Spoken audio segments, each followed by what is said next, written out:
Hello students, welcome back. आप सभी का स्वागत है आपके अपने यूट्यूब चैनल पीजीएमएन में। यहाँ पे हमने स्टार्ट किया है हमारा बायोलॉजी का नया chapter, that is enhancement in food production. So आज हमें ये चैप्टर, इसके पहले भी हमने स्टार्ट किया है, एक बार क्विक रिवीजन ले लेते हैं। हमने बस इनिशियली कुछ पॉइंट्स इसके स्टडी किए थे। सो इसमें हमने देखा था हाइब्रिडाइजेशन टेक्निक क्या होती है।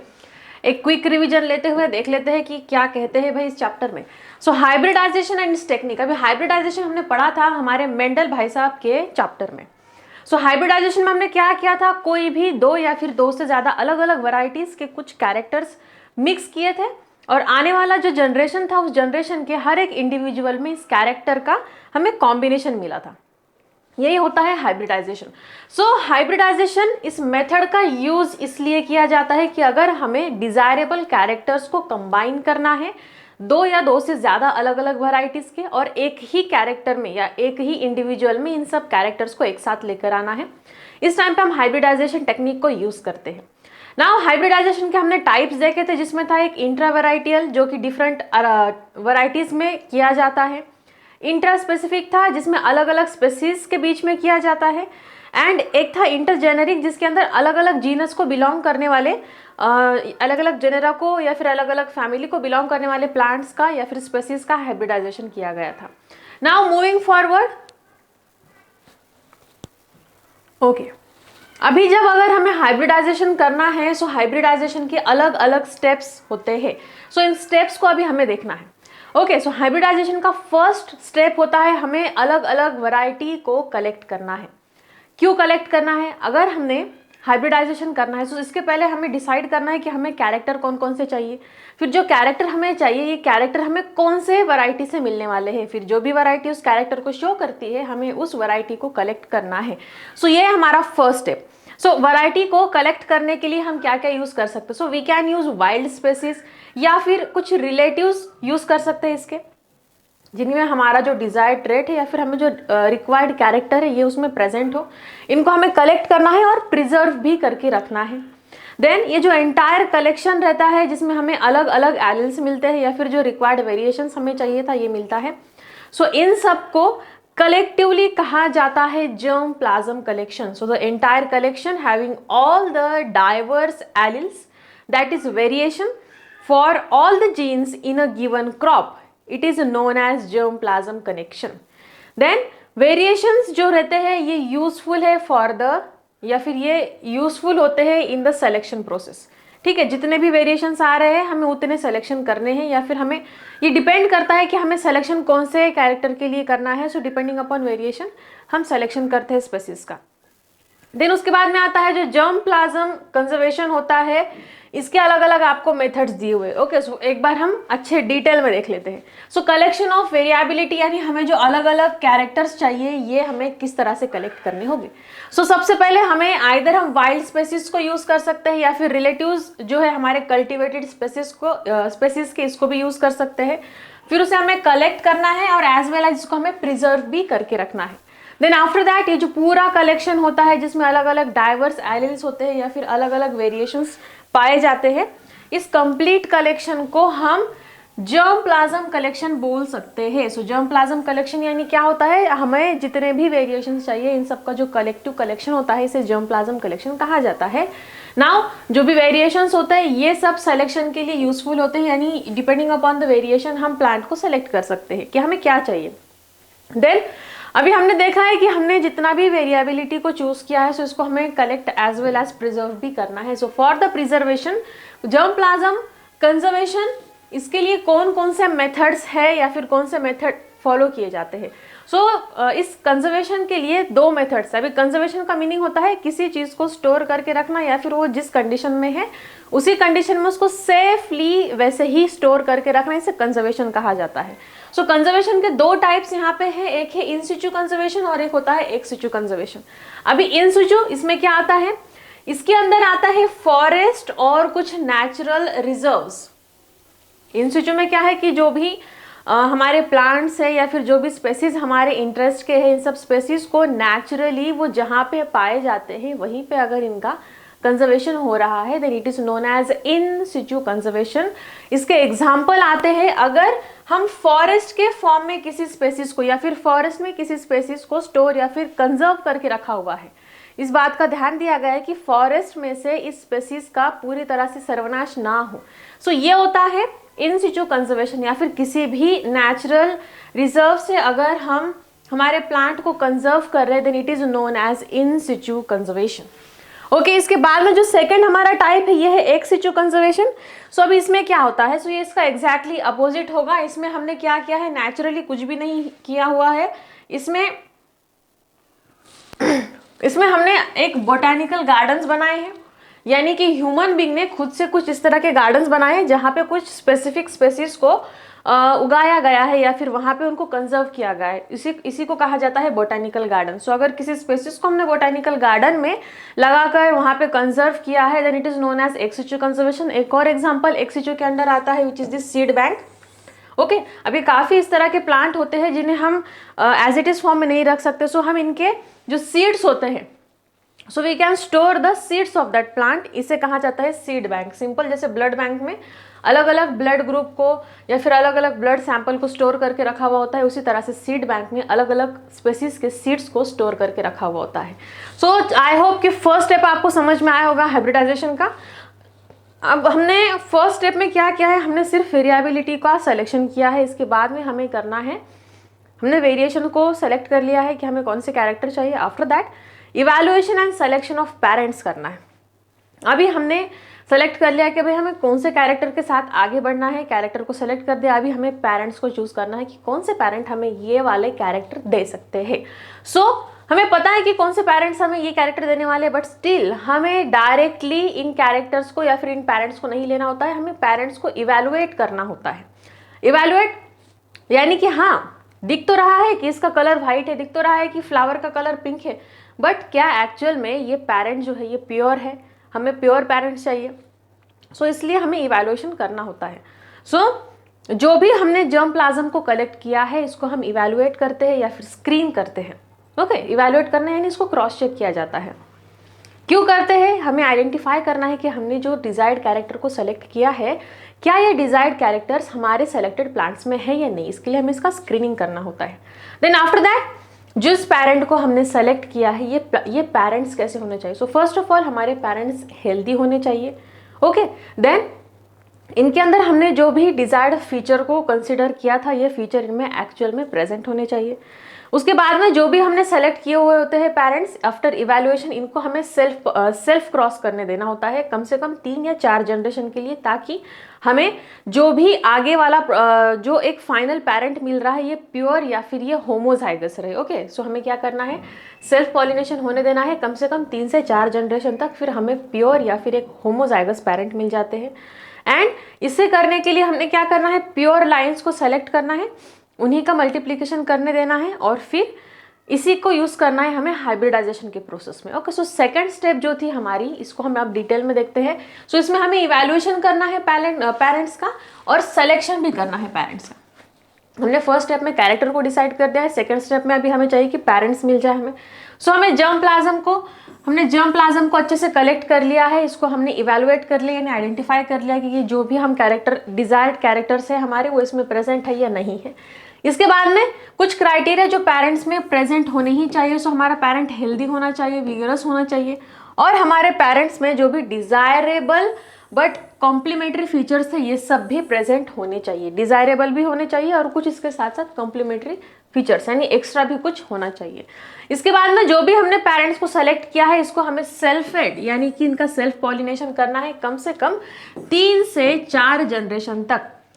ठीक है, इसके बाद में फिर हमें जो भी स्पेसीज मिलती है ये प्योर रहती है या फिर ये होमोजाइगस रहती है, इसलिए हमें इसको 3 से 4 जनरेशन तक सेल्फ पॉलिनेशन करने देना है। इसके बाद हम ये बात का हमें एश्योरिटी मिल जाती है कि हमें जो भी पेरेंट्स मिले हैं ये प्योर लाइन है या फिर ये सेलेक्टेड पेरेंट्स होते हैं। सो ये थी हमारी इवैल्यूएशन की स्टेप। इसके बाद में जो नेक्स्ट स्टेप है ये हमारा मेन प्रोसेस जिसमें हाइब्रिडाइजेशन किया जाता है, यानी कि अभी हमने पेरेंट्स को सेलेक्ट कर लिया है, उनका एग्जाम ले लिया था, फिर जो पास हो गए उनको सेलेक्ट कर लिया है। अभी बारी आती है एक्चुअल हाइब्रिडाइजेशन की। सो हाइब्रिडाइजेशन में हमें क्या करना है, जो भी सेलेक्टेड प्लांट्स थे इनका हमें करना है क्रॉस पॉलिनेशन। सो हाइब्रिडाइजेशन में क्या होता है, हमें अलग अलग वैरायटी मिलती है जिसमें मैक्सिमम डिजायरेबल फीचर होने चाहिए। ठीक है, सो जो फीमेल पेरेंट रहेगा इसमें मैक्सिमम डिजायर्ड फीचर होने चाहिए। जो मेल पेरेंट रहता है इसके अंदर भी हमें कुछ रिकरेंट या फिर इसके अंदर भी हमें डिजायरेबल फीचर्स चाहिए। उसके बाद में जो पोलन ग्रेन्स ऑब्टेन होने वाले हैं कहाँ से, जो मेल पेरेंट होता है इसके पास से, इसको हमें कलेक्ट करना है और आर्टिफिशियली डस्ट करना है हमारा जो फीमेल प्लांट है या फिर जो फीमेल पेरेंट हमने बनाकर रखा है, इमैस्कुलेशन करके रखा है, उस फ्लावर पर हमें इस एंथर्स को इस पोलन ग्रेन को अच्छे से डस्ट करना है, ये फिर हैंड पॉलिनेशन करना है। फिर इसके बाद में क्या होगा, अभी पॉलिनेशन हो गया है, इसके बाद में फिर फर्टिलाइजेशन, देन फूड बन गया, देन सीड बन गया। इसके बाद में जो सीड बनता है ये रिप्रेजेंट करता है हमारे हाइब्रिड जनरेशन को। ओके, सो हाइब्रिडाइजेशन जो हमारा स्टेप नंबर 3 है या फिर जो फाइनल स्टेप है, इसमें हमें क्या क्या करना है। सो सबसे पहले हमने क्या किया है, हमारे पास अभी एक फीमेल पेरेंट है और एक है मेल पेरेंट। सो जो फीमेल पेरेंट है हमारा या फिर रिकरेंट पेरेंट है, सो इसके अंदर क्या है, इसमें मैक्सिमम डिजायरेबल फीचर। ओके, जिस भी प्लांट में हमें मैक्सिमम डिजायरेबल फीचर्स मिलते हैं, इस पेरेंट को हमें एज फीमेल पेरेंट कंसिडर करना है। अगर हमें किसी फ्लावर को फीमेल फ्लावर बनाना है, सो हम क्या कर सकते हैं, सिंपल जो उनका एंथर वाला पोर्शन है, इसके एंथर्स को हमने अगर कट कर दिया, देन जो हमारा फ्लावर बचेगा ये क्या हो जाएगा, ये हो जाएगा कंप्लीटली फीमेल फ्लावर। सो उसी तरह से हमें क्या करना है, हमें एक मैक्सिमम डिजायरेबल फीचर वाला फ्लावर या फिर प्लांट सेलेक्ट करना है, इसको हमें फीमेल बनाना है, यानी कि इसमें जितना एंथर वाला पोर्शन था इसको हमें इमैस्कुलेट कर देना है, यानी कि एंथर वाले पोर्शन को यहाँ से हटा देना है। सो ये हो गया हमारा फीमेल पेरेंट। इसके बाद में अदर वन, इसको हमें यूज करना है एज अ मेल पेरेंट, जिसे हम डोनर बोल सकते हैं, which lack the good character found in the recurrent parent। Okay, फिर जो मेल रहेगा, अभी हमें मेल कौन सा सेलेक्ट करना है, हमें ऐसा plant as a male parent select करना है जिसमें हमारा जो गुड कैरेक्टर्स थे ये लैक है, यानी गुड कैरेक्टर्स प्रेजेंट नहीं है, गुड कैरेक्टर्स प्रेजेंट नहीं है, ऐसे वाले फ्लावर को हमें कंसिडर करना है एज अ मेल पेरेंट और वहां से हमें कलेक्ट करना है पोलन ग्रेन। इसे हम हैंड पॉलिनेशन कहाँ पे, हमने जिस पेरेंट को as a female parent consider किया था इसके ऊपर करने वाले हैं। और अभी जब यहाँ एंथर के ऊपर पोलन ग्रेन हमने छिड़क दिया है या फिर हैंड पॉलिनेशन कर दिया है, सो उसके बाद हो जाएगा फर्टिलाइजेशन और हमें एक फ्लावर से बन जाएगा फिर फ्रूट, फिर फ्रूट से हमें मिलेगी सीड। फिर अभी यहाँ पे जो सीड मिलता है ये रिप्रेजेंट करता है हमारे हाइब्रिड जनरेशन को। सो ये थी प्रोसेस ऑफ हाइब्रिडाइजेशन। बाद में आता है जो हमारा प्रोजेनी मिलेगा, सो ये रहता है selected and evaluated for the desired combination of the character. Okay, so अभी F1 जनरेशन में से हमें जितना भी प्रोजेनी मिलेगा हमें इसका इवैल्यूएशन करना है। ये जरूरी नहीं है कि जितना भी F1 में आया है ये सब 100% डिजायर्ड कैरेक्टर के साथ आया, हो सकता है इसमें से कोई रेसेसिव भी रहा होगा, बिकॉज चांसेस होते हैं। हमने देखा था मेंडल वाले एक्सपेरिमेंट में कि पॉलिनेशन के बाद कौन कौन से चांसेस होते हैं, कितना परसेंटेज आता है डोमिनेंट का, कितना परसेंटेज आता है रेसेसिव का।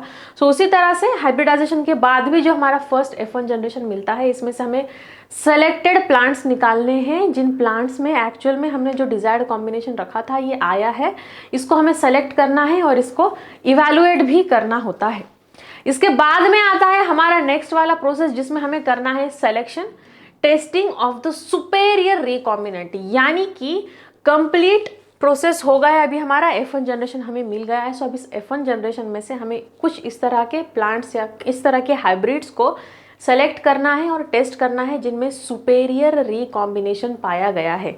अभी इसका क्या मीनिंग होता है, सो जैसे कि F1 जनरेशन में हमें दोनों F1 जनरेशन हमें कब मिला, जब हमने दोनों भी पेरेंट्स का हाइब्रिडाइजेशन किया है उस टाइम पे मिला है। सो इसमें क्या है कि हमें जो F1 जनरेशन में मिलने वाले प्लांट्स हैं, सो ये 100% डिजायर्ड कैरेक्टर के साथ नहीं होने वाले, इनमें से कुछ प्लांट्स रहेंगे जो कि 100% हाइब्रिड नहीं है।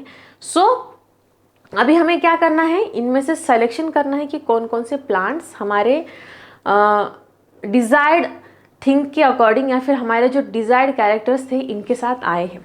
ओके, उसके बाद में फिर हमें क्या करना है, इन F1 जनरेशन के ऐसे डिजायर्ड जो प्लांट जो बन गए हैं एक्चुअल में जो सुपेरियर रिकॉम्बिनेंट है, यानी जिनमें हमें जितना भी डिजायर्ड कैरेक्टर का नीड था वो सब आ गया है, इन प्लांट्स का हमें सेल्फ पॉलिनेशन होने देना है और फिर हमें आगे वाला जनरेशन मिलता है। सो चलिए डिटेल में देखते हैं इसके बारे में, इस स्टेप में क्या कहा गया है। सो हमें क्या करना है यहाँ पे, अभी आती है बारी हमारे F1 जनरेशन की। सो F1 हाइब्रिड के जो प्लांट्स होते हैं ये शो करते हैं superiority over both the parents. ये सुपेरियरिटी यानी जो पेरेंट्स में नहीं था, ऐसे भी कुछ कैरेक्टर्स ये शो करते हैं। सो ऐसे कुछ प्लांट्स हमें सेलेक्ट करने हैं जिसके अंदर ये हाई हाइब्रिड विगरस नेचर हमें दिखा है, इन सबको हमें सेलेक्ट करना है। देन ऐसे हाइब्रिड्स, इसका हमने करना है self pollination for few generation. Okay, ऐसे हाइब्रिड अभी हमें सेलेक्ट करने हैं जो कि पेरेंट्स से भी सुपेरियर है, यानी जो पेरेंट्स में नहीं थे वो भी कैरेक्टर इनमें है। ऐसे प्लांट को सेलेक्ट करना है। इसके बाद में इनका सेल्फ पॉलिनेशन होने देना है हमें कुछ जनरेशन्स तक। फिर इसके बाद में हमें सेल्फ पॉलिनेशन के बाद एक होमोजाइगस प्लांट या फिर एक होमोजाइगस स्पीसीज मिलती है जिसमें हमें जो डिजायर्ड कैरेक्टर्स थे वो अभी तक भी पाए जाते हैं। और ये जो स्टेट होती है यूनिफॉर्मिटी की, ये हमें बताता है कि कुछ कैरेक्टर्स सिग्रीगेट नहीं हुए हैं। अगेन लॉ ऑफ सिग्रीगेशन यहाँ पे एक्सप्लेन हो रहा है। ओके, सो हमने यहाँ पे क्या किया है इस वाले स्टेप में, अभी F1 जनरेशन से हमें कुछ मोर देन सुपेरियर यानी जो पेरेंट्स में नहीं था ऐसे भी कैरेक्टर शो करने वाले कुछ स्पेसीज को सेलेक्ट करना है। इन्हें कहा जाता है सुपेरियर स्पेसीज। फिर इन सुपेरियर स्पेसीज में पेरेंट्स में भी जो नहीं था वो सब अवेलेबल होता है, ऐसे प्लांट को सेलेक्ट करो। फिर इन प्लांट का हमें सेल्फ पॉलिनेशन होने देना है कुछ जनरेशन्स तक। फिर इसके बाद हमें क्या मिलने वाला है, जब इनका सेल्फ पॉलिनेशन हो गया है कुछ जनरेशन्स तक, उसके बाद में हमें जो डिजायर्ड कैरेक्टर है वो स्टिल वहाँ पे दिखते हैं। 3-4 जनरेशन का कंटिन्यूसली सेल्फ पॉलिनेशन होने के बाद भी स्टिल हमें जो डिजायर्ड कैरेक्टर थे ये इस जनरेशन में दिखते हैं। इसका मीनिंग है कि यहाँ पे सिग्रीगेशन नहीं हुआ है। सो ये थी हमारी स्टेप नंबर 4। इसके बाद में अभी हमें क्या करना है, सो इसके बाद हमें स्टेप नंबर 5 में करना है टेस्ट, उसके बाद में करना है रिलीज, उसके बाद करना है commercialisation of the new cultivator या फिर न्यू कल्टीवर्स। सो इसमें क्या होता है, जो भी न्यूली सेलेक्टेड लाइन है इसको हमें इवेलुएट करना है इनके प्रोडक्टिविटी के लिए, या फिर कुछ अदर जो किसी भी क्रॉप में हम जो कैरेक्टर को हम एक्सपेक्ट करते हैं कि क्या होना चाहिए, कि वो डिसीज रेजिस्टेंट है या फिर वो पेस्ट रेजिस्टेंट है या फिर उसकी क्वालिटी कैसी है, ये सब को हमें चेक करना है। इसके बाद में आता है जो प्लांट होते हैं इसको हम कंट्रोल कंडीशन में या फिर वाटर के कंट्रोल कंडीशन में इसको चेक करना है कि यहाँ पे इसका परफॉर्मेंस कैसा रहेगा। उसके बाद में फिर जो सेलेक्टेड लाइन्स रहने वाली है, सो इसको हमें ग्रो करना है एटलीस्ट 3 जनरेशन के लिए, ताकि इसका हमें डिफरेंट इसके अलग अलग जोन में कैसा ग्रो करता है इसके बारे में हमें पता चले। और फाइनली हमारी जो वैरायटी होती है इसको हम फिर कमर्शियल यूज़ के लिए मार्केट में ला सकते हैं। सो ये है हाइब्रिडाइजेशन की लास्ट वाली स्टेप। सो चलिए देखते हैं डिटेल में। सो हमें फर्स्ट है टेस्टिंग, उसके बाद में हमें रिलीज करना है एंड देन कमर्शलाइजेशन करना है हमारे इस न्यू प्रोडक्ट का। सो अभी हमने जो न्यूली सेलेक्टेड लाइन ली है, अभी हमने लाइन कौन सी सेलेक्ट की है, जो सुपेरियर थे। लास्ट वाले स्टेप में हमने जो देखा है कि जो पेरेंट से भी सुपेरियर स्पेसीज होते हैं इनका सेल्फ पॉलिनेशन किया है कुछ जनरेशन का, कुछ जनरेशन तक। फिर हमें एंड में कुछ प्रोडक्ट मिलता है जिसमें स्टिल अभी तक जो हमारे डिजायर्ड कैरेक्टर्स थे वो भी अभी तक इसमें मौजूद है। सो ये होती है हमारी अभी सेलेक्टेड लाइन। फिर इसको हमने इवेलुएट करना है कौन कौन से कैरेक्टर के लिए, प्रोडक्टिविटी के लिए, यानी कि क्या ये सीड हमें प्रोडक्टिविटी दे सकता है जितना हमें चाहिए। इसके बाद में हमें अदर कुछ कैरेक्टर या फिर फीचर के लिए भी इसको इवेलुएट करना है, जिसमें सबसे इंपॉर्टेंट बात आती है डिसीज रेजिस्टेंस की, इसमें क्या डिसीज रेजिस्टेंट या फिर पेस्ट को रेजिस्टेंस के लिए कोई फीचर है या नहीं है। फिर इसकी क्वालिटी कैसी है, इससे जो हमें प्रोडक्ट मिलने वाला है इसका क्वालिटी कैसा है ये भी हमें चेक करना है। सो ये सब पार्ट हो जाता है हमारा टेस्टिंग के अंदर। रिलीज में क्या आता है, जो भी हमारे ये प्लांट थे इसको हमें ग्रो करना है। ओके, सेलेक्टेड लाइन को हमें ग्रो करना है under the control condition of water. अभी under the control condition of water यानी क्या है, हमें इसको डिफरेंट कंडीशन में चेक करना है कि अगर पानी कम है या फिर पानी काफ़ी ज़्यादा है या फिर अगर पानी काफ़ी ज़्यादा सॉल्टी है, सो इस कंडीशन में हमारा प्लांट किस तरह से रिएक्ट करता है। सो ये सब इसमें आता है कि हमें क्या करना है, कुछ कंट्रोल कंडीशन ऑफ वाटर में इस प्लांट को स्टडी करना है कि भाई अभी ये क्या करेगा, ये ग्रो होगा या नहीं होगा, या फिर इसकी प्रोडक्टिविटी अब कैसी होगी। इसके बाद में आता है हमें इसको कुछ फर्टिलाइजर्स के साथ भी टेस्ट करना है कि कौन से फर्टिलाइजर के साथ इसका कौन सा रिएक्शन रहेगा, या फिर ये कौन से फर्टिलाइजर्स के साथ किस तरह से रिएक्ट करता है, या फिर इसको कौन से फर्टिलाइजर सुटेबल है, कौन से फर्टिलाइजर सुटेबल नहीं है, इनके लिए भी हमें इसको स्टडी करना होता है। और फिर इनका परफॉर्मेंस हम रिकॉर्ड करते हैं डॉक्यूमेंटली। जिस तरह से मेंडल वाइस ने सब कुछ रिकॉर्ड करके रखा था उनके क्रॉसेस के बारे में, उसी तरह से यहाँ पे भी हमें इनका परफॉर्मेंस रिकॉर्ड करके रखना है। अभी ये सब हो गया भाई तामझाम। अभी इसके बाद में बात आती है कि जो भी सेलेक्टेड लाइन है it is then grown for the 3 generation. अभी इसको हमने 3 जनरेशन के लिए ग्रो करना है। ओके, अभी सेलेक्टेड लाइन यानी वही जिस लाइन को लेकर हमने इतना सब स्टडी किया था, इसी लाइन को अभी हम क्या करें, कम से कम 3 जनरेशन के लिए इसको सेल्फ पॉलिनेशन यानी इसका ग्रो होने दो। फिर अभी यहाँ पे क्या होता है, at least in the natural field, natural field में यानी अभी हम यहाँ पे कोई भी कंट्रोल कंडीशन नहीं लगाने वाले, कोई भी लैब वाली कंडीशन नहीं लगाने वाले, सब कुछ अंडर द नेचुरल फील्ड होने वाला है। और ये हम अलग अलग एग्रोक्लिमेटिक जोन्स में करेंगे, यानी एग्रीकल्चरल के जितने भी अलग अलग जोन्स होते हैं वहाँ पे ये सब करने वाले हैं। और फाइनली हमें ऐसी वैरायटी को रिलीज करना है जो इन सब क्राइटेरिया से पास हो जाती है। ऐसी वैरायटी फिर फाइनली हम कमर्शलाइजेशन के लिए यूज़ करते हैं और इसे फार्मर्स तक पहुंचाया जाता है। सो ये थी complete process of hybridization. I hope यहाँ तक आपको समझ में आया होगा। काफ़ी इंटरेस्टिंग पॉइंट है, एक बार क्विक रिवीजन ले लेते हैं हम। सो सबसे पहले हमें वेरिएबिलिटी का कलेक्शन करना होता है, इसके बाद हमें इसमें से इवैल्यूएट और सेलेक्ट करना होता है कि हमें पेरेंट्स कौन से चाहिए। उसके बाद प्रोसेस आता है हाइब्रिडाइजेशन का। फिर हाइब्रिडाइजेशन हो गया, इसके बाद हमें क्या करना है, हमें सेलेक्ट और टेस्ट करना है कुछ सुपेरियर रिकॉम्बिनेंट का। इन सुपेरियर रिकॉम्बिनेंट को लेके फिर हमें टेस्टिंग करना है, रिलीज करना है और कमर्शलाइजेशन करना है। सो ये था हाइब्रिडाइजेशन। हाइब्रिडाइजेशन हमने क्यों किया है, हमें कुछ इस तरह के प्लांट स्पेसीज मार्केट में अवेलेबल कराने हैं जो हम ह्यूमन बींग्स या फिर हमारे बढ़ते पॉपुलेशन के लिए क्वालिटी वाइज और क्वांटिटी वाइज परफेक्ट रहे, इसलिए हम हाइब्रिडाइजेशन करते हैं। इसके बाद में अभी हमें जाना है ग्रीन रिवॉल्यूशन की तरफ। नाम आपने काफी बार सुना होगा, क्या होता है green revolution. So green revolution एक ऐसा कंडीशन आया था इस वर्ल्ड में जब हमारे पास खाने पीने के लाले पड़े थे, हमारे पास खाना पीना नहीं था। सो क्या नहीं था, हमारे पास फूड नहीं था, ना क्वालिटी में था ना क्वांटिटी में था। इसके कारण लोगों में इम्यूनिटी कम हो गई या फिर काफ़ी लोग डेड भी हो गए। सो ये सब कंडीशन को ओवरकम करने के लिए ग्रीन रिवॉल्यूशन किया गया था ऑल ओवर द वर्ल्ड, जिसमें हाई यील्डिंग प्रोडक्शन या फिर हाई यील्डिंग क्रॉप्स का इन्वेंशन हुआ था, जिसमें न्यूट्रिशन भी ज़्यादा थे और प्लस इनका क्वांटिटी भी ज़्यादा था। सो मेनी हाई यील्डिंग हाइब्रिड्स, ऐसे हाइब्रिड जिनका यील्ड ज़्यादा है। फिर इसमें आते हैं कुछ वैरायटी ऑफ जितने भी स्टेपल फूड है या फिर ऐसे फूड जिन्हें हम ज़्यादा अमाउंट में यूज़ करते हैं, जैसे राइस है, व्हीट है, मिलेट्स है और शुगर भी आता है इसमें। सो इन सब में ऐसी वैरायटीज़ को बनाया गया जिनका यील्ड या फिर जिनका प्रोडक्शन काफ़ी ज़्यादा है, ऐसे हाइब्रिड्स बनाए गए। और एक फार्मर कम्युनिटी को इसने हेल्प किया था कि जो मार्केट में ये डेफिशिएंसी थी रिक्वायरमेंट की इस फूड की, सो फार्मर इस डेफिशिएंसी को फुलफिल कर सके, और इसी कंडीशन को कहा जाता है green revolution. So in English आपको इसको अच्छे से लिखना है, इसके ऊपर क्वेश्चन आता है। So many high yielding hybrid varieties of rice, wheat, sugar cane, millet, इनको डेवलप किया गया था थ्रू दी हाइब्रिडाइजेशन, ताकि जो फार्मर है ये रिक्वायरमेंट को कंप्लीट कर सके या फिर इनका प्रोडक्शन इतना निकले एटलीस्ट वो इंडिया के पॉपुलेशन के लिए सफिशिएंट रहे। सो ये हुआ था सिंस 1961, यानी 1961 से ये हुआ था। और इस वाले जो ये कंप्लीट जो ये चेंज था, इसे ग्रीन रिवॉल्यूशन, हरित क्रांति कहा जाता है।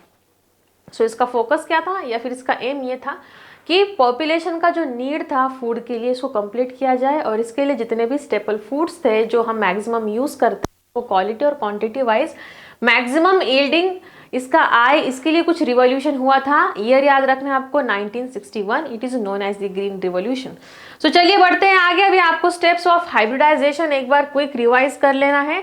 देखिए, सो हमने पहले किया था collection of variability, germ plasm को हमने वहाँ से कलेक्ट किया था, फिर वहाँ से हमने पेरेंट्स को सेलेक्ट किया, फिर जो सेलेक्टेड पेरेंट्स थे डिफरेंट क्वालिटीज़ के इसको सेलेक्ट किया, फिर जो सेलेक्टेड पेरेंट्स थे इसका हमने सेल्फ पॉलिनेशन किया था कम से कम 3 से 4 जनरेशन तक, ताकि हमें एक होमोजाइगस या फिर एक ट्रू ब्रीडिंग मिल जाए। इसके बाद हमने आइडेंटिफाई किया male and female parent. Parent में जो फीमेल पेरेंट था इसके अंदर मैक्सिमम डिजायर्ड कैरेक्टर्स थे, और जो मेल था ये थोड़ा ऐसा हमने चूज किया था जिसमें डिजायर्ड कैरेक्टर्स अवेलेबल नहीं थे। फिर हमने क्या किया था, हमने पोलन ग्रेन लिया फ्रॉम द मेल पेरेंट और इसको डस्ट किया था फीमेल पेरेंट के फ्लावर पे। फिर यहाँ पे इमैस्कुलेशन करके हमने फर्स्ट हमारा जो फ्लावर था इसको फीमेल पेरेंट बनाया था, फिर आर्टिफिशियली क्रॉस पॉलिनेशन किया, इसके बाद में हमें मिल गया था हमारा F1 जनरेशन जो कि हाइब्रिड जनरेशन को रिप्रेजेंट करता है।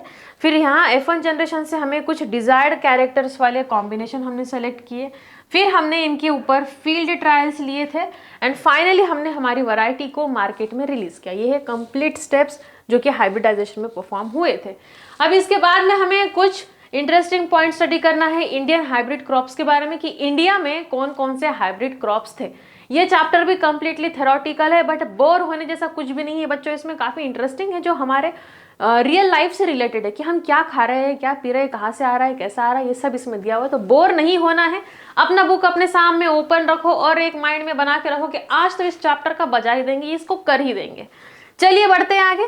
सो इंडियन हाइब्रिड क्रॉप्स में हमें फर्स्ट स्टडी करना है व्हीट एंड राइस, जो कि हम काफ़ी ज़्यादा अमाउंट में इंडियन लोग खाते हैं, गेहूं और चावल। सो 1960 के टाइम पे जो हमारा गेहूं और चावल का प्रोडक्शन था ये काफ़ी ट्रेमेंडसली अचानक से इंक्रीज हुआ था। इसके पीछे थे नॉर्मन ई बोरलॉग नाम के साइंटिस्ट जिन्होंने एक सेमी डॉर्फ वैरायटी को डेवलप किया था जो कि थी व्हीट की यानी गेहूं की। उसके बाद में सोनालिका और कल्याण सोना नाम के दो अलग अलग वैरायटीज आए थे गेहूं के जो कि इंडिया में अभी भी ग्रो होते हैं।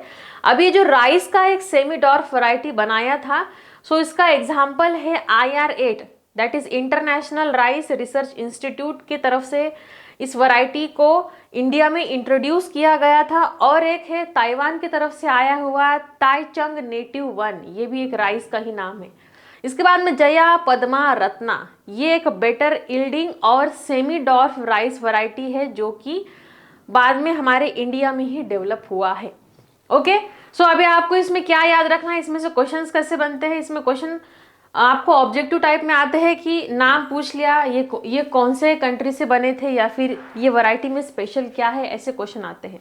सो आपको इतने पॉइंट में याद रखना है कि अगर गेहूं और चावल के बारे में क्वेश्चन आता है, इसके हाइब्रिड वैरायटी, ये इंडियन हाइब्रिड क्रॉप्स के बारे में बात करें जो इंडिया में चलता है।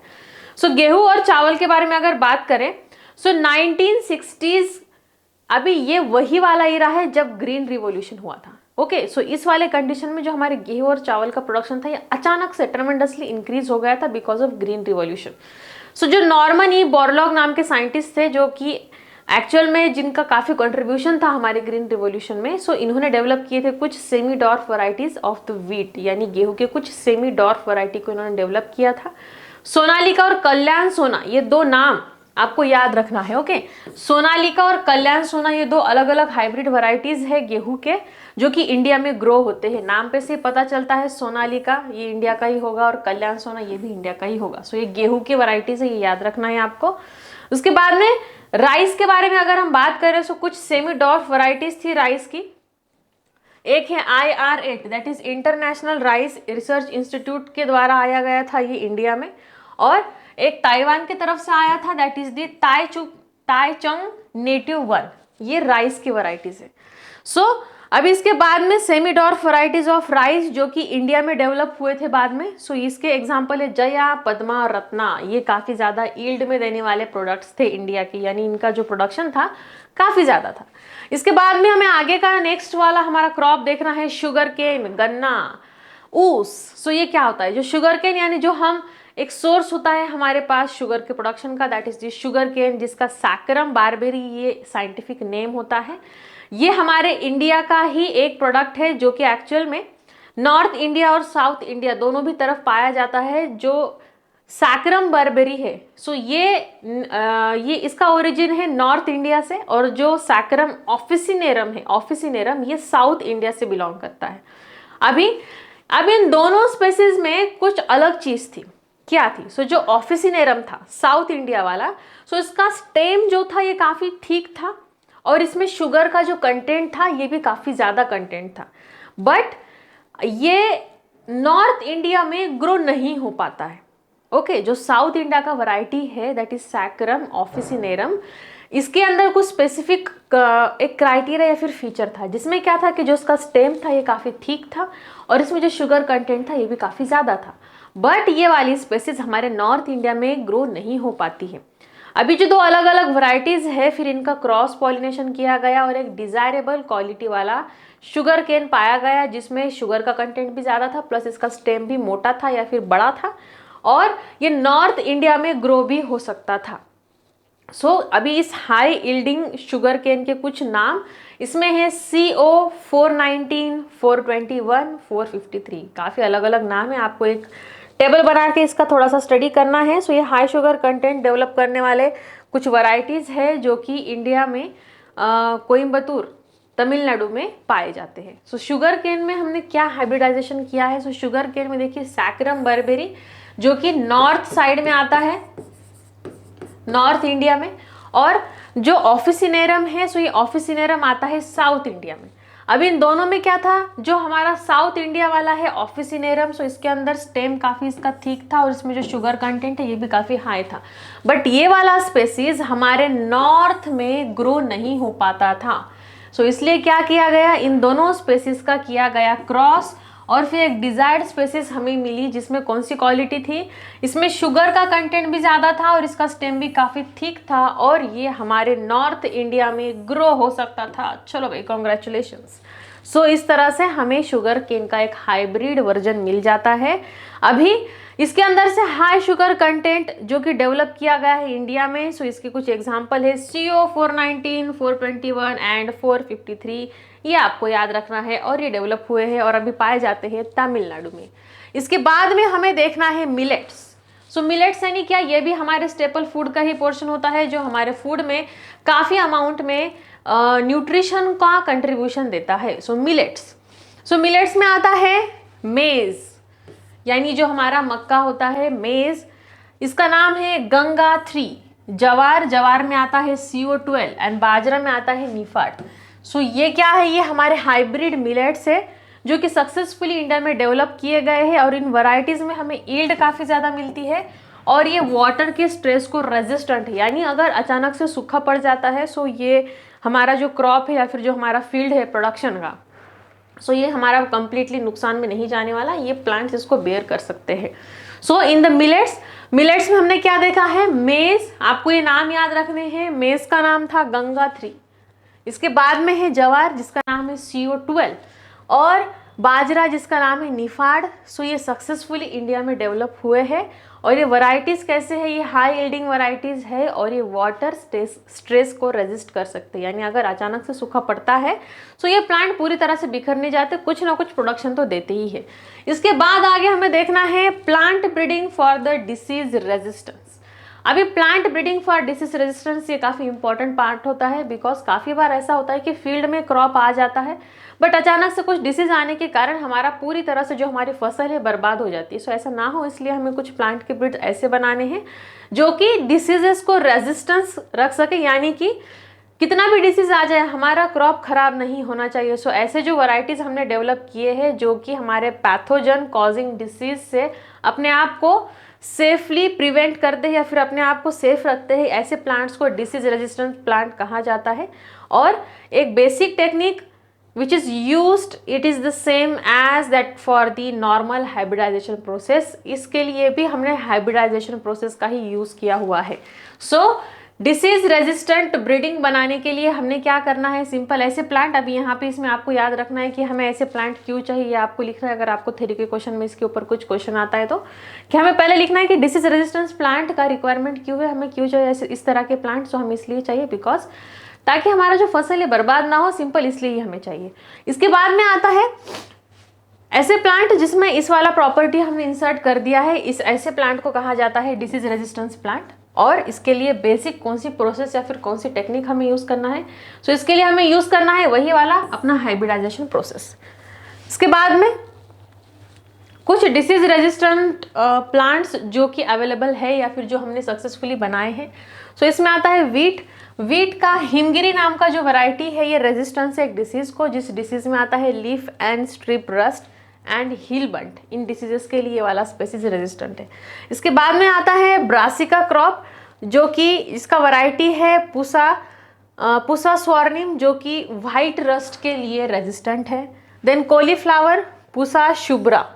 सो ये वैरायटीज की black rot and curl blight black rot, इनके लिए रेजिस्टेंस है, ये आपको याद रखना, इसके ऊपर क्वेश्चन आता है। चिली में आता है पुसा सदाबहार नाम की जो हमारी वैरायटी है मिर्च वाली, सो ये मोसाइक वायरस और tobacco mosaic virus and leaf curl, इन तीनों भी डिसीजेस के लिए रेजिस्टेंट बनाई गई है सक्सेसफुली। इसके बाद में हमें स्टडी करना है about the mutation breeding. So mutation क्या होता है? म्यूटेशन का मीनिंग होता है अगर कुछ सडन हेरिटेबल चेंजेस पाए जा रहे हैं जीनोटाइप में जो कि नेचुरली होते हैं, इन्हें कहा जाता है म्यूटेशन। इसको हम इंट्रोड्यूस भी कर सकते हैं एक्सटर्नली और ये नेचुरली भी हो सकता है। सो म्यूटेशन का सिंपल मीनिंग होता है अगर कहीं पे कुछ सडन चेंज होता है, सडन चेंज ये होता है म्यूटेशन। सो कुछ सडन चेंज बट ये हो रहा है हमारे जीनोटाइप में, दैट्स वाई ये हेरिटेबल होते हैं, यानी एक जनरेशन से दूसरे जनरेशन में जा सकते हैं। सो जो भी म्यूटेशन का रिजल्ट होता है ये हेरिटेबल होता है और ये होता है चेंज इन द जीनोटाइप, और ये नेचुरली होता है। बट हाउएवर ये नेचुरली होता है बट स्टिल हम इसको खुद से भी इंड्यूस कर सकते हैं।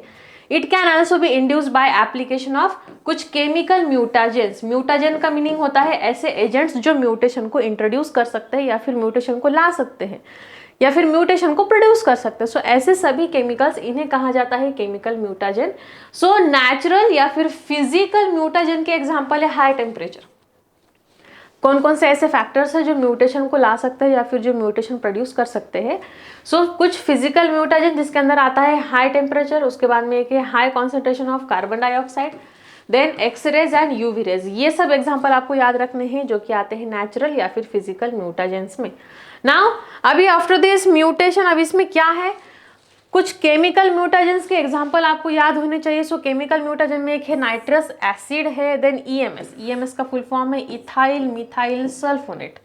इसके बाद में आता है मस्टर्ड गैस, इसके बाद में है कोल्चिसिन। नाउ सीडलिंग या फिर सीड्स, अगर इसको हमने CO60 से इरेडिएट किया गया और इसको एक्सपोज किया है यूवी बल्ब में या फिर एक्सरे मशीन में, सो भी ये हमें म्यूटेशन प्रोड्यूस करवा के दे सकते हैं। सो म्यूटेशन, केमिकल म्यूटेशन में आपको 2-3 एग्जांपल तो भी एटलीस्ट याद होने चाहिए जिसके बारे में आप एग्जाम में लिख सकते हो। So nitrous acid, EMS, mustard gas, colchicine, ये आपको याद रखना है। प्लस अगर सीडलिंग्स को हमने इरेडिएट किया विद दिस CO60 या फिर यूवी एक्सरेज, इस तरह के रेडिएशन को भी अगर उसको एक्सपोज किया जाता है वहाँ पे म्यूटेशन हो जाएगा।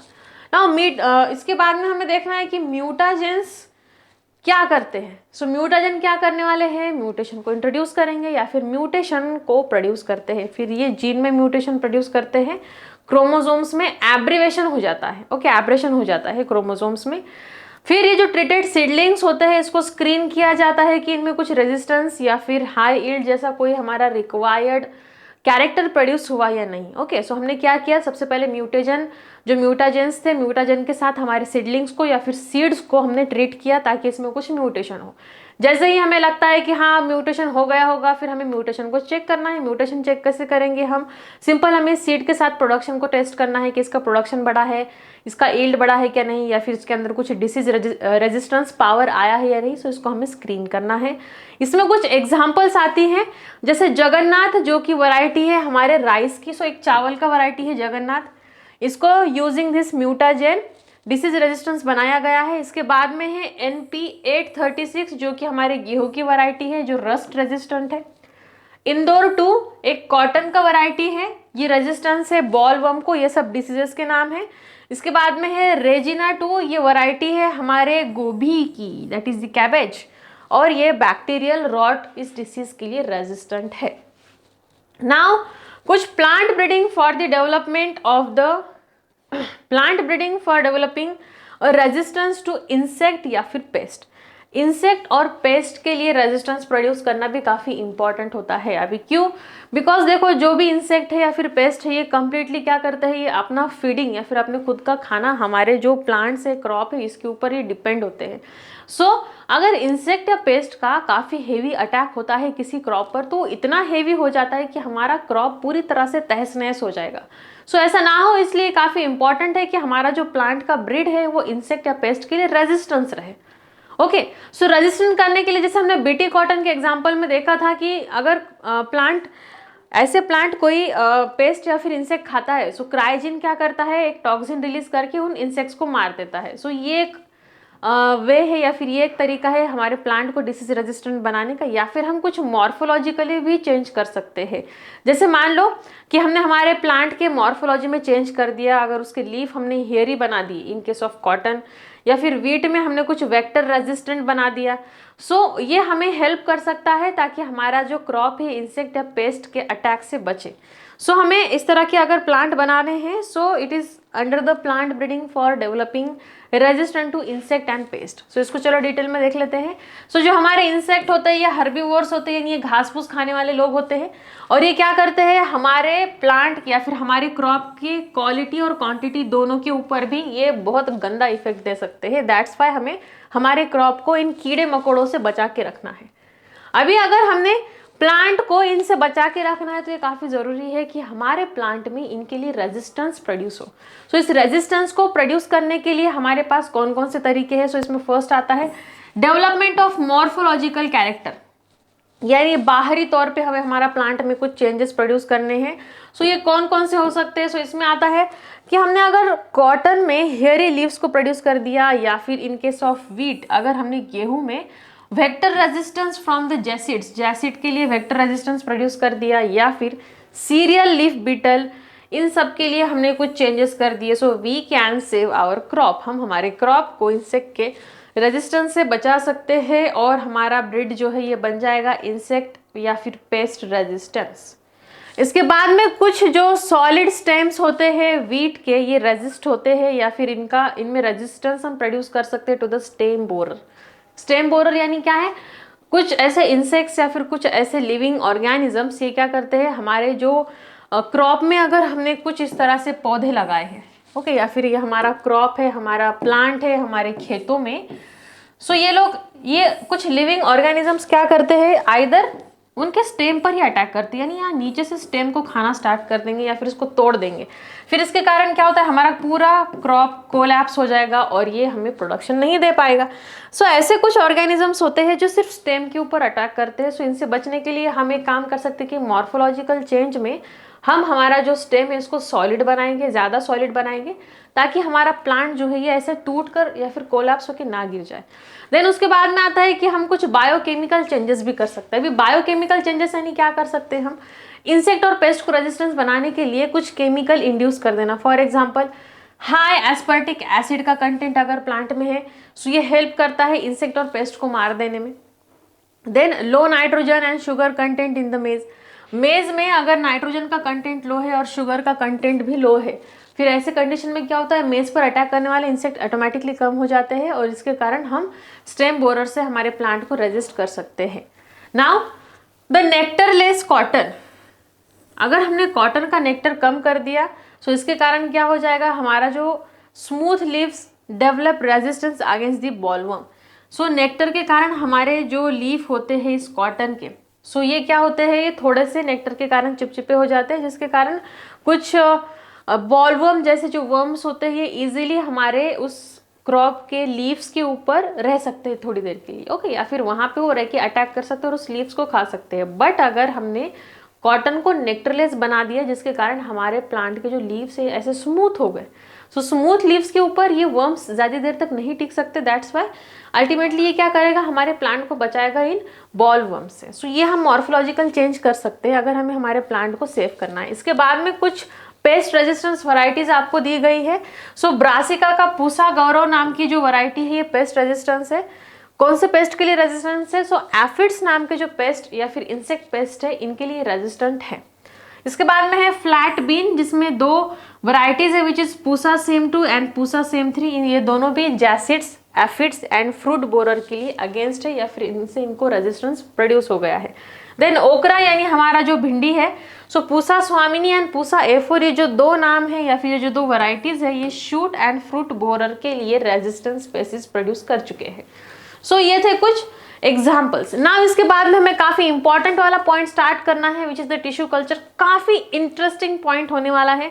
सो चलिए चल के देखते हैं कि क्या है भाई इस टिश्यू कल्चर में। सो करते हैं start. So tissue, what is the tissue?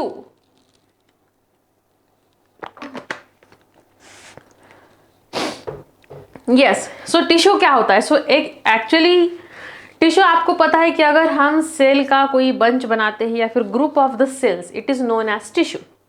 So tissue culture में क्या होता है, ये काफ़ी इंपॉर्टेंट टेक्निक है बायोटेक्नोलॉजी की। इसमें हमें क्या करना है, किसी एक ऑर्गेनिज्म या फिर किसी एक स्पेसिस का सिंगल सेल या फिर उसके टिश्यूज लेके हमें कंप्लीटली न्यू ऑर्गेनिज्म बनाना है। इसे कहा जाता है टिश्यू कल्चर।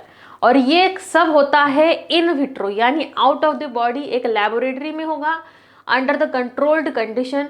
इसमें कोई भी एक लिविंग थिंग डायरेक्टली उसके बॉडी के साथ इन्वॉल्व नहीं होता। हम सब जो रीजनरेशन करते हैं ये सिर्फ एक लैब टेक्निक होती है। सो क्या होता है इस कंडीशन में? इस कंडीशन में हमें चाहिए एक ऐसा प्लांट जिसमें से हमें, या फिर ऐसा एक डिजायर्ड प्लांट जिसके हमें कुछ डिजायर्ड कैरेक्टर चाहिए। सो ऐसे प्लांट का हमने एक टुकड़ा ले लेना है या फिर एक सेल ले लेना है या फिर एक टिश्यू ले लेना है। इसे हम बोलते हैं एक्स प्लांट। इस एक्स प्लांट को हमें आगे ग्रो करना है और एक कंप्लीटली न्यू प्लांट बनाना है एक सिंगल सेल के साथ। इसे कहा जाता है टिश्यू कल्चर।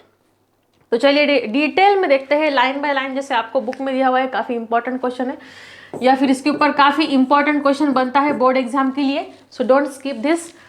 सो एक्चुअल में क्या है, it is the collection of different technique और ये आता है under the biotechnology. Plant tissue culture इसी के अंदर आता है।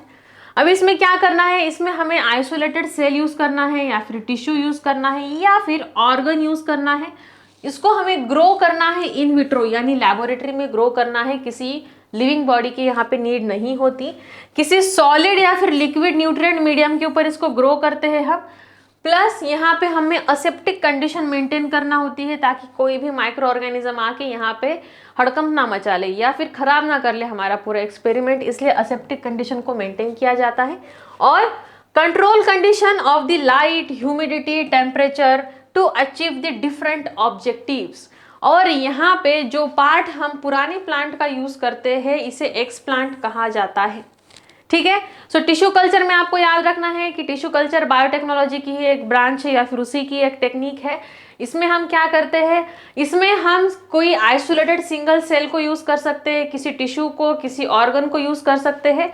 इन तीनों में से किसी एक का भी अगर प्रेजेंस है या फिर इन तीनों में से कोई एक भी अवेलेबल है, स्टिल हम इस एक चीज से एक कंप्लीटली न्यू ऑर्गेनिज्म को ग्रो कर सकते हैं इन विट्रो या फिर लैब में इसको हम ग्रो कर सकते हैं। अभी अगर हमें लैब में इस तरह का कंप्लीट ग्रोथ अगर चाहिए, सो हमें क्या चाहिए, सबसे पहले हमें न्यूट्रिएंट का रिक्वायरमेंट है।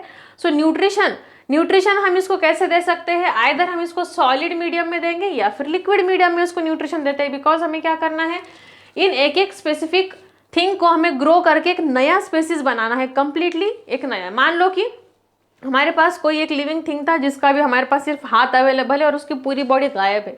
सो सिर्फ उसका हाथ यूज करके उसकी कंप्लीट बॉडी को अगर ग्रो किया जाता है, सो यही होता है ये हमारा टिश्यू कल्चर।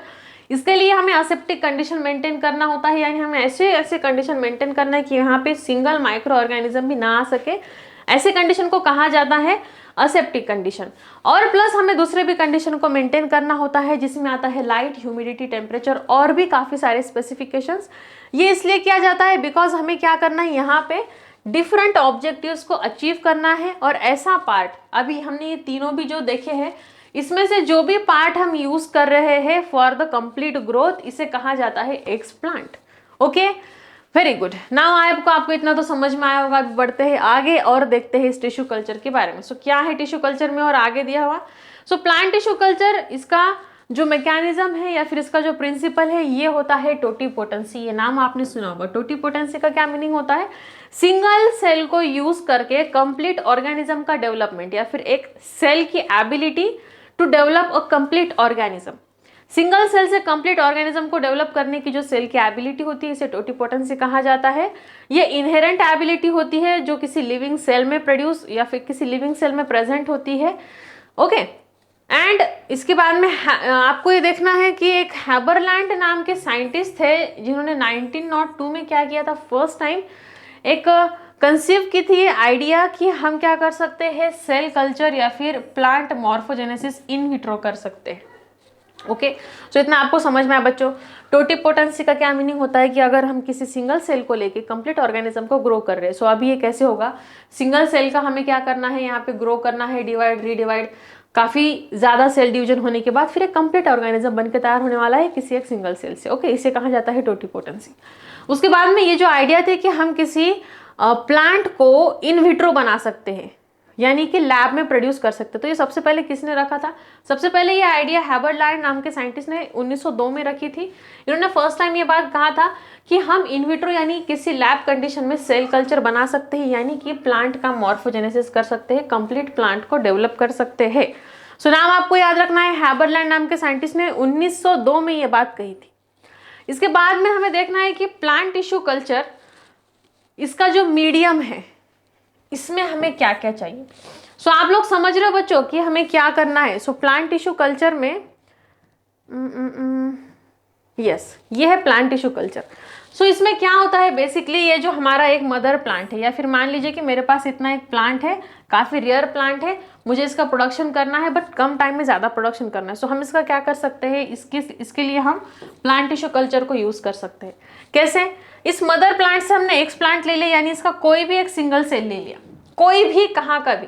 ओके, इस सिंगल सेल को हमने क्या किया है, ये जो आपको टेस्ट ट्यूब में दिखाई दे रहा है बच्चों, ये है हमारा न्यूट्रिएंट मीडिया। Nutrient medium. अभी न्यूट्रिएंट मीडियम का क्या मीनिंग होता है बच्चों? न्यूट्रिशन। हमें अगर ग्रो करना है, हमें खुद को भी अगर ग्रो करना है, सो हमें न्यूट्रिशन चाहिए। यस, सो न्यूट्रिशन हमें कहाँ से मिलता है? जो भी हम खाना खाते हैं उसमें से हमें जो प्रोटीन, विटामिन, कार्बोहाइड्रेट ये सब मिलता है, ये हमें न्यूट्रिशन देता है। सो उसी तरह से इस एक्स प्लांट को, यानी कि हमने प्लांट का जो एक छोटा सा हिस्सा ले लिया है जिसको हमें अभी कंप्लीट प्लांट में ग्रो करना है, सो इसके ग्रोथ के लिए भी हमें क्या चाहिए? न्यूट्रिशन चाहिए। सो यहाँ टेस्ट ट्यूब में ये जो लिक्विड दिखाई दे रहा है बच्चों, तो ये है हमारा न्यूट्रिएंट मीडिया। इस न्यूट्रिएंट मीडिया में हमारा एक्स प्लांट ग्रो करता है। एक्स प्लांट ले लिया, मान लीजिए कि हमने क्या किया, लीफ में से थोड़ा सा प्लांट, इसका कुछ सेल्स ले लिए, एज ए एक्स प्लांट इसको यूज किया। फिर जैसे जैसे न्यूट्रिएंट मीडिया को एब्जॉर्ब करता है एक्स प्लांट, अब ये सब हमारा लैब कंडीशन मेंटेन किया हुआ है, जितना रिक्वायर्ड टेम्परेचर, ह्यूमिडिटी, लाइट, ये सब हमने इसको प्रोवाइड किया हुआ है। ओके, ये टेस्ट ट्यूब कंप्लीटली लॉक होते हैं ऊपर से, या फिर इनको उस कंडीशन में रखा जाता है जो कंडीशन इन्हें रिक्वायर्ड है, कि इन्हें ऑक्सीजन कितना चाहिए, कार्बन डाइऑक्साइड कितना चाहिए, ये सब यहाँ पे मेंटेन होता है। नाउ एक्स प्लांट एब्जॉर्ब करता है nutrition from this nutrient media, फिर ये ग्रो होता है, इसमें होता है सेल डिवीजन। ओके, ये जो एक्स प्लांट था हमारा सिंगल सेल था, अभी इसने क्या किया है, इसने खाना पीना खा लिया, सो इसने ले लिया है न्यूट्रिशन। अभी अगर ये खा पी रहा है, सो ये खाने पीने के बाद ये क्या करेगा, ग्रो करेगा। सो ग्रो कैसे करता है ये, इसे ग्रो करने के लिए क्या करना है, डिवाइड एंड रीडिवाइड, यानी कि सेल डिवीजन एंड रीडिवाइड। फिर इसके बाद में क्या हो जाता है, अपने पास मिल जाएगा अभी ग्रुप ऑफ सेल्स, इसी को हम बोलते हैं टिश्यू। और in case of the tissue culture, ये एक्स प्लांट का जो हमें ग्रुप ऑफ सेल मिलता है, इसे कहा जाता है कैलस। कैलस में क्या होता है, इसमें बहुत सारे सेल्स होते हैं जो कि लूजली अरेंज होते हैं या फिर लूजली पैक्ड होते हैं, सो इसे कहा जाता है कैलस। अभी ये कैलस फिर आगे चल के क्या करता है, ग्रो होता है in the shoot and the root system, यानी कि कंप्लीट स्पेसिस बनाता है। और इस वाले प्रोसेस को ऑर्गेनोजेनेसिस, यानी जहाँ पे ऑर्गन का फॉर्मेशन होता है, इसे ऑर्गेनोजेनेसिस कहा जाता है। हमारे जो सिर्फ सेल फॉर्मेट थे, सो इस सेल्स में से क्या बनता है, बहुत सारे एक स्पेसिस, कंप्लीट स्पेसिस बन के रेडी होते हैं, जिनके पास कंप्लीट ऑर्गेनिज्म, कंप्लीट ऑर्गन्स का डेवलपमेंट हो जाता है, जैसे कि मल्टीपल प्लांट्स अभी बन गए। सो ये है स्टेप ऑफ दी, ये है कंप्लीट डिस्क्रिप्शन हमारे प्लांट टिश्यू कल्चर का। अब इसको हम डिटेल में देखते हैं कि आपको आइडिया तो समझ में आ गया हो कि हम प्लांट टिश्यू कल्चर में क्या कर रहे हैं। समझ गए बच्चों, वेरी गुड। अभी हम स्टार्ट करते हैं from our tissue culture medium. So medium क्या है, हमें ग्रोथ के लिए जो न्यूट्रिशन चाहिए, ये न्यूट्रिशन प्रोवाइड करने वाला जो मीडियम है, ये है प्लांट टिश्यू कल्चर मीडियम, जिसमें अभी कौन कौन से थिंग्स हमें चाहिए, इसेंशियल मिनरल्स हमें चाहिए। ओके, इसके बाद में कार्बोहाइड्रेट्स हमें चाहिए, देन प्रोटीन्स, फैट्स, वाटर, और कुछ ग्रोथ हार्मोन काफ़ी इंपॉर्टेंट है, विटामिन भी चाहिए। और इन सब के अलावा अगर हम कैलस का कल्चर बना रहे हैं, तो इसके लिए हमें अगार चाहिए होता है। अभी अगार क्या है, आप लोगों ने जेली देखा है, यस जेली। सो जेली क्या होता है, एक मतलब एक जेली, यू नो, आप इमेजिन कर सकते हो जेली को। सो जेली, अगर हमें किसी लिक्विड को जेली में कन्वर्ट करना है, सो इसके लिए हम जिलेटिन, अगार जैसे कुछ केमिकल्स यूज कर सकते हैं। ये एक्चुअली किसी नेचुरल सोर्स से ही ऑब्टेन होता है। सो अगर हम अगार को किसी लिक्विड में मिक्स कर रहे हैं, सो ये जेली फॉर्म ले लेता है। सो अगर हमें कैलस का कल्चर बनाना है, यानी कि हमें कैलस को ऐसे डिस्पर्स करना है पूरे लिक्विड में और यहाँ से हमें प्लांट को ग्रो करना है, सो हम लिक्विड में ये काम नहीं कर सकते, हमें थोड़ा सा सॉलिड बेस चाहिए। सो ये सॉलिड बेस बनाने के लिए या फिर इस लिक्विड को सॉलिड बेस में कन्वर्ट करने के लिए इसमें अगार ऐड कर दिया जाता है। ओके, सो ये होता है अगार, और ये सब हमें ऐड करना होता है प्लांट टिश्यू कल्चर के मीडियम में। एक मोस्ट कॉमनली और प्रेफर्ड मीडिया जिसको हम टिश्यू कल्चर में यूज करते हैं, ये होता है एमएस मीडिया, जिसका पूरा नाम है मोराशिक एंड स्कूग मीडियम। ये आपको याद रखना है, इसके ऊपर ऑब्जेक्टिव क्वेश्चन बन जाता है। So most commonly used medium कौन सा होता है प्लांट टिश्यू कल्चर के लिए? सो ये होता है हमारा MS, that is Murashige and Skoog medium. Now based on the nature of explant, हमने एक्सप्लांट कौन सा लिया है इसके ऊपर हम कल्चर को डिवाइड करते हैं। सो अगर हमने सेल को ही लिया है एज एक्सप्लांट, फिर हमें सेल कल्चर बनाना होगा। अगर हमने डायरेक्टली ऑर्गन उठा लिया है किसी प्लांट का एज अ एक्सप्लांट, सो इसको हम बोलेंगे ऑर्गन कल्चर, या फिर हम ऑर्गन कल्चर बनाएंगे। अगर हमने एम्ब्रियो उठाया है किसी एक्सप्लांट का, सो इसको हम एम्ब्रियो कल्चर बोलते हैं। सो हमने एक्सप्लांट जिस नेचर का लिया है उस नेचर के ऊपर डिपेंड करता है कि हमारा कल्चर कैसा बनेगा। इसके बाद में आता है based on the type of in vitro growth, यानी कि ग्रोथ कैसा हो रहा है। सो इसमें दो टाइप्स आते हैं, एक है कैलस कल्चर और एक होता है सस्पेंशन कल्चर। कैलस कल्चर यानी क्या है? अगर हम इसको सॉलिड मीडियम में ग्रो कर रहे हैं then it is the callus culture, और सस्पेंशन कल्चर यानी कि अगर हम इसको लिक्विड मीडियम में ग्रो कर then it is the suspension medium. So suspension का क्या मीनिंग होता है? सस्पेंशन का मीनिंग होता है अगर हम मान लीजिए कि ये हमारी टेस्ट ट्यूब है, इसमें ये सब लिक्विड है, या फिर ये हमारा है न्यूट्रिएंट मीडियम।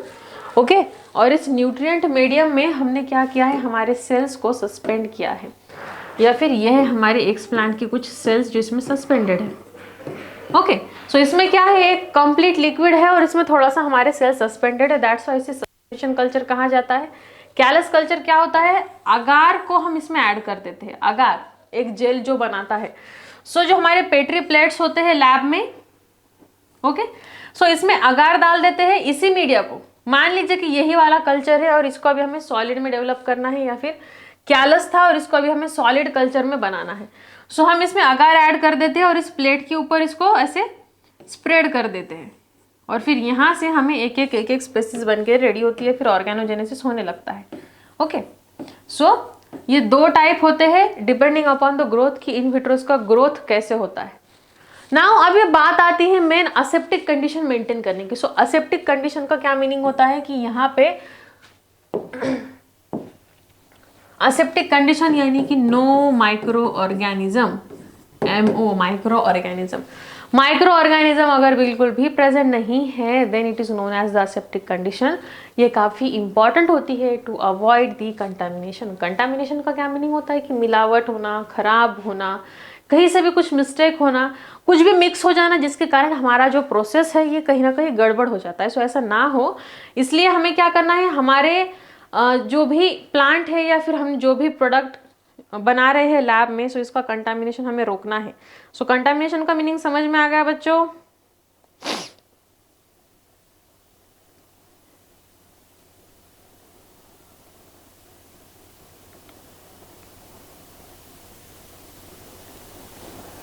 ओके, सो असेप्टिक कंडीशन का मीनिंग होता है कि अगर हम पूरी तरह से हमारे सिस्टम को माइक्रो ऑर्गेनिज्म से फ्री बनाते हैं then it is known as aseptic condition. Micro organism अगर हमारे लैब के सिस्टम में प्रेजेंट होते हैं तो हमारे पूरे एक्सपेरिमेंट की धज्जियां उड़ा देते हैं। तो सिंपली इसीलिए हमें माइक्रो ऑर्गेनिज्म बिल्कुल भी नहीं चाहिए। नाउ अभी माइक्रो ऑर्गेनिज्म नहीं चाहिए, फिर इसके लिए हमें क्या करना होगा? माइक्रो ऑर्गेनिज्म तो हमें आंखों से भी नहीं दिखते कि अगर दिख गया तो चलो इसको मार दो या फिर इसको क्लीन कर दो। So for that we need to do sterilization. Sterilization आप लोगों ने सैनिटाइजर का नाम सुना है, जो कि हमने कोविड के टाइम पे यूज किया था। बार बार हाथों के ऊपर सैनिटाइजर लगाओ ताकि जो भी जर्म पोर्स वगैरह है ये सब मर जाए। सो स्टेरिलाइजेशन हमें करना होता है लैब में। ओके बच्चों, सो अभी एसेप्टिक कंडीशन मेंटेन करना है बिकॉज हमें क्या करना है, यहाँ पे माइक्रो ऑर्गेनिज्म हमें कुछ भी आने ही नहीं देना है हमारे सिस्टम में। सो इसके लिए क्या क्या कर सकते हैं? सो हमें फर्स्ट ऑफ ऑल क्या करना है? हमें करना है कि हमें स्टेरिलाइजेशन करना है। स्टेरिलाइजेशन का मीनिंग होता है हमें कंप्लीटली को किल कर देना है, जर्म्स प्लस उनके जो स्पोर्स होते हैं इसको भी किल कर देना है, इसे कहा जाता है स्टेरिलाइजेशन। सो अगर ग्लासवेयर यानी लैब में हम जो कुछ भी ग्लासवेयर यूज करते हैं, फिर इसमें आता है हमारा टेस्ट ट्यूब है, फिर हमारा पेट्री डिश है, देन आफ्टर दिस हम कुछ पिपेट वगैरह यूज करते हैं। सो ऑल द ग्लासवेयर जो भी हम लैब में यूज करने वाले हैं, इसका हमें स्टेरिलाइजेशन अगर करना है तो हम डिटर्जेंट से इसको वॉश करते हैं पहले, और उसके बाद में हॉट एयर ओवन में इसको रख देते हैं स्पेसिफिक टाइम और स्पेसिफिक टेम्परेचर के ऊपर। इसके बाद में आता है न्यूट्रेंट मीडियम, इसको भी हमें स्टेरिलाइज करना होता है। सो इसके लिए हमें यूज करना है ऑटोक्लेव, जो कि कुकर की तरह होता है, जिसमें हमें कुछ प्रेशर को मेंटेन करना है। सो कौन सा कितना प्रेशर चाहिए, सो यहाँ हमें प्रेशर चाहिए होता है 15 LB पर स्क्वायर या फिर 15 पाउंड्स, इतना हमें चाहिए होता है इसका प्रेशर। और इसको हमें कुछ नियर अबाउट 20 मिनट्स के लिए रखना होता है। सो हमारा फिर जो न्यूट्रेंट मीडियम होता है ये कंप्लीटली स्टेरिलाइज हो जाता है। फिर अगर हम एक्सप्लांट यूज कर रहे हैं, मतलब जो भी एक्सप्लांट यूज कर रहे हैं इसको स्टेरिलाइज हमें करना है। सो इसके लिए हम कुछ केमिकल, कौन से केमिकल, 20% हमें इथाइल अल्कोहल से इसको वॉश करना होता है, और 0.1% मर्क्यूरी क्लोराइड से भी इसको हम वॉश करते हैं। इसके बाद में आता है इनोक्यूलेशन चेंबर। अभी इनोक्यूलेशन चेंबर या फिर लैमिनार एयर फ्लो, ये क्या होता है? अभी जैसे मान लीजिए कि आपके पास ये सब अवेलेबल है, इसके पहले हमने जितना भी देखा है, आप कर रहे हैं टिश्यू कल्चर आपके घर में। सो हम क्या करते हैं, सिंपल, अगर हम किचन में खाना बना रहे हैं, सो जो हमारा किचन का जो टेबल होता है उस टेबल पे हम ये सब काम करते हैं। बट अगर हम लैब में कुछ काम कर रहे हैं, स्पेशली अगर हम असेप्टिक कंडीशन को मेंटेन करके कुछ काम कर रहे हैं, सो इस कंडीशन में क्या होता है पता है आपको? क्या होता है, चांसेस है कि कहीं से भी माइक्रो ऑर्गेनिज्म आ सकता है। सो हमें ऐसी जगह पे काम करना है जहाँ पे माइक्रो ऑर्गेनिज्म नहीं आ सकते। सो एक ऐसी जगह, ऐसी एक स्पेसिफिक, एक ऐसा स्पेसिफिक एरिया जहाँ पे माइक्रो ऑर्गेनिज्म बिल्कुल भी नहीं होते, ऐसा होता है लैमिनार एयर फ्लो में। इसी को इनोक्यूलेशन चेंबर कहा जाता है। इसमें एक हाई फ्लो ऑफ एयर होता है, जिसके कारण यहाँ पे कोई भी माइक्रो ऑर्गेनिज्म नहीं आ सकता। सो इस मशीन में ये इस तरह का टेबल की तरह मशीन होता है, जिसमें कंटिन्यूसली ये एयर फ्लो वगैरह चलता रहता है। इसके अंदर हमें ये सब प्रोसेस करना होता है टिश्यू कल्चर का। इसे लैमिनार एयर फ्लो या फिर LAF कहा जाता है, लाफ। ओके, सो इसमें अगर इस मशीन को हमें, अभी इस मशीन में क्या होता है, एक्चुअली सिर्फ हमें एक प्लेटफॉर्म देती है। ओके, एक टेबल की तरह हमें एक स्पेस प्रोवाइड करती है जिसपे हम हमारा काम कर सकते हैं।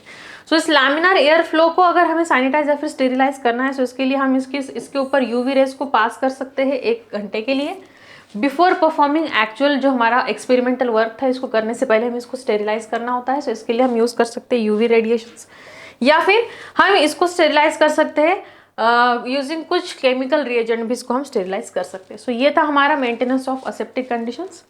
After this other condition maintain, जो कि और कौन कौन से कंडीशन हमें मेंटेन करना है। सो हमें टेम्परेचर मेंटेन करना है। कितना चाहिए टेम्परेचर? हमें चाहिए 18 से 20 डिग्री सेल्सियस। pH कितना चाहिए न्यूट्रिएंट मीडियम का? सो pH हमारा सिर्फ 5 से 5.8, इतना स्पेसिफिक pH हमें चाहिए होता है न्यूट्रिएंट मीडियम का। इसके बाद में आता है एरिएशन। एरिएशन हमें कहाँ पे चाहिए? अगर हम सस्पेंशन कल्चर बना रहे हैं, फिर उस टाइम पे ही हमें एरिएशन चाहिए होता है, अदरवाइज एरिएशन का कोई नीड नहीं होता। उसके बाद में आता है अभी कैलस कल्चर। सो कैलस कल्चर कब बनता है? कैलस कल्चर हमेशा सॉलिड मीडियम में बनता है, इतना आपको याद होना चाहिए। कैलस कल्चर हमेशा बनेगा सॉलिड मीडियम में, और इसको development and organization of the tissue is lost. यहाँ पे टिश्यू का डेवलपमेंट या फिर ऑर्गेनाइजेशन नहीं होता, इसलिए जो सेल्स रहते हैं हमारे एक्सप्लांट के, ये डिवाइड होते हैं, आगे रीडिवाइड होते हैं और एक मास बनाते हैं अनडिफरेंशिएटेड सेल्स का, जिसे हम कैलस बोलते हैं। सो कैलस क्या होता है? कैलस यानी हमने जो एक्सप्लांट लिया था, ये एक्सप्लांट के कुछ लूजली टिश्यूज बन जाते हैं। ओके, अपने डिवीजन और रीडिविजन होने के बाद एक सेल से लूजली कॉम्पैक्ट स्ट्रक्चर बन जाता है, इसे कहा जाता है कैलस। कैलस में हम डिफरेंशिएट नहीं कर सकते कि कौन से सेल या फिर ये ऑर्गन है या नहीं है, ये सिर्फ सेल्स होते हैं, इसमें कोई डिफरेंशिएशन वाला पार्ट नहीं होता। आफ्टर दैट इसके मेंटेनेंस के लिए हमेशा सॉलिड मीडियम चाहिए। अगर हम कैलस की बात कर रहे हैं, वहाँ पे सॉलिड मीडियम ही होना चाहिए। देन कैलस को हम इंड्यूस कर सकते हैं to form the organs like roots या फिर शूट। सो अगर रूट सिस्टम का फॉर्मेशन हो रहा है, सो इसे कहा जाता है राइजोजेनेसिस। राइजोम का मीनिंग होता है रूट्स। अगर शूट सिस्टम यानी कि यहाँ स्टेम से ऊपर या फिर हमारे जमीन से ऊपर जितना भी पार्ट होता है, सबको शूट कहा जाता है। सो शूट सिस्टम का अगर जेनेसिस यानी फॉर्मेशन हो रहा है, सो इसे कहा जाता है कैलोजेनेसिस। एंड दस और अगर ये दोनों बन जाते तो हमारा प्लांटलेट बन जाएगा। ठीक है, अभी मान लीजिए कि ये पेट्री डिश है जिसमें एक सॉलिड मीडियम है, जिसमें कैलस कल्चर रखा हुआ है, और इसके ऊपर ही यहाँ पे ऊपर बन गए हैं ये लीफ और यहाँ नीचे बन गए हैं रूट्स। सो कंप्लीटली एक प्लांटलेट बन जाता है। ओके और हमें इस वाले सिस्टम में अगर हम कैलस कल्चर लेते हैं, कैलस कल्चर के लिए सॉलिड मीडियम ही चाहिए होता है। ओके सॉलिड मीडियम कैसे बनता है? अगार को यूज करके। अगार क्या करता है? जेल फॉर्म कर देता है और लिक्विड को सॉलिड में कन्वर्ट कर देता है। ये वाला मीडियम हमें यूज करना है अगर हम कैलस को यूज कर रहे हैं उस टाइम पे। सो कैलस कल्चर के लिए हमेशा सॉलिड मीडियम ही चाहिए होता है। और अगर मीडियम सॉलिड है तो हमें इसको शेक करने की नीड है क्या? नहीं है। दैट्स वाई इस वाले कल्चर में हमें शेकर का नीड नहीं होता। शेकर को ही एजिटेटर कहा जाता है। शेकर कंटिन्यूअसली शेक जो करते हैं, मान लीजिए कि अभी मेरे हाथ में यहाँ पे टेस्ट ट्यूब है, इस टेस्ट ट्यूब में liquid, I have to shake this test tube ताकि इसमें जितना भी लिक्विड और सॉलिड का मिक्सचर ये सस्पेंडेड रहे। बट हम यहाँ पे जब कैलस यूज कर रहे हैं हमें क्या चाहिए? सॉलिड मीडियम चाहिए। दैट्स वाई यहाँ शेकर की या फिर एजिटेटर की कोई भी नीड नहीं होती। आफ्टर दैट अब इसके बाद हमें देखना है suspension culture. So suspension culture में क्या होता है? कोई small group of the cell या फिर सिंगल सेल को हमें यूज करना है as explant in the liquid medium. So suspension का मीनिंग है कि ये रहेगा लिक्विड मीडियम। लिक्विड मीडियम है इसलिए हमें कॉन्स्टेंटली एजिटेशन करना है। एजिटेटर या फिर शेकर की यहाँ पे नीड है। सो कॉन्स्टेंटली शेकिंग के लिए हमें क्या चाहिए? एजिटेटर या फिर शेकर कंटिन्यूअसली यूज करना है। सो दैट क्यों? बिकॉज लिक्विड में हो सकता है कि जो हमारे एक्सप्लांट के सेल्स ये कहीं नीचे सेटल डाउन हो जाएंगे, फिर हमें जो रिएक्शन चाहिए वो तो मिलेगा ही नहीं। सो दैट्स वाई हमें ये इंपॉर्टेंट है कि जितना भी इस लिक्विड में हमने सस्पेंड किया हुआ है सेल्स, ये सस्पेंडेड ही रहे। इस सस्पेंशन के लिए क्या जरूरी है? इसको कंटिन्यूअसली शेक करना जरूरी है, कंटिन्यूअसली इसका मिक्सिंग होना काफी इंपॉर्टेंट है। एंड दैट्स वाई यहाँ पे हमें शेकर को यूज करना होता है। कब? जब हमारा कल्चर सस्पेंशन का रहता है उस टाइम पे।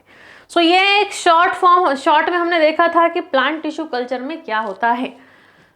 चलो इसके बाद हमें देखना है micro propagation. So micro propagation हम स्टार्ट करते हैं फ्रॉम द नेक्स्ट लेक्चर। तब तक के लिए पूरा वीडियो अभी तक जितना हुआ है इसको अच्छे से देखो, बुक से रिवाइज करो। अगर कोई question and query then please ask in the comment. Take care.